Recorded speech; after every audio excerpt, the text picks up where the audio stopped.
নমস্কার, জয় মাতারা। আমি অ্যাস্ট্রো হিমাংশু ভাগ্যের দুয়ার থেকে আপনাদেরকে জানাই আন্তরিক শুভেচ্ছা, ভালোবাসা। আজ আমি যে প্রেডিকশনটি করতে চলেছি, জাতকেরা হলে ডান হাতটিকে দেখুন আর জাতিকারা হলে বাঁ হাতটিকে দেখুন।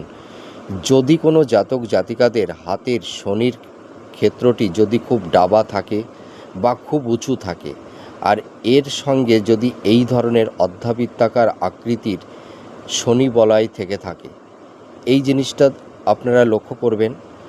আর এই নিম্নস্থ মঙ্গলের ক্ষেত্রে যদি এই ধরনের জাল চিহ্ন বা একাধিক ক্রস চিহ্ন থেকে থাকে, বা মঙ্গলের ক্ষেত্রে অনেক অসংখ্য আড়াআড়ি রেখা বা মঙ্গলের ক্ষেত্রটি যদি ডাবা থাকে বা ব্ল্যাক স্পট থেকে থাকে, তাহলে এটিও ভীষণ নেগেটিভ।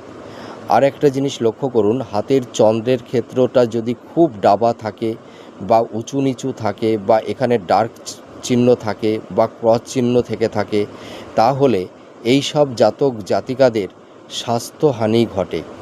এদের হেলথের জায়গাটি খুব একটা ভালো যায় না।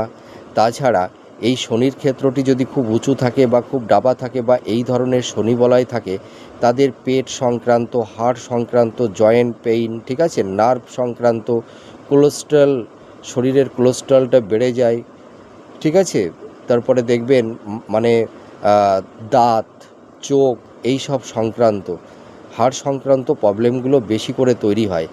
আর এই যে এই নিম্নস্থ মঙ্গলের ক্ষেত্রে যদি একাধিক ক্রস চিহ্ন বা আড়াআড়ি রেখা বা ডার্ক চিহ্ন বা মঙ্গলের ক্ষেত্রটি যদি বসে যায় বা একাধিক মানে মানে এখানে অসংখ্য জাল চিহ্ন থাকে, তাহলে এদের লিভার, পেট সংক্রান্ত, অ্যাসিডিটি, গ্যাস অম্বল, এই ধরনের প্রবলেম কিন্তু হয়ে থাকে। আপনারা মিলিয়ে দেখুন তো আপনাদের এই ধরনের হেলথ ওরিয়েন্টাল সমস্যা তৈরি হয়েছে কিনা।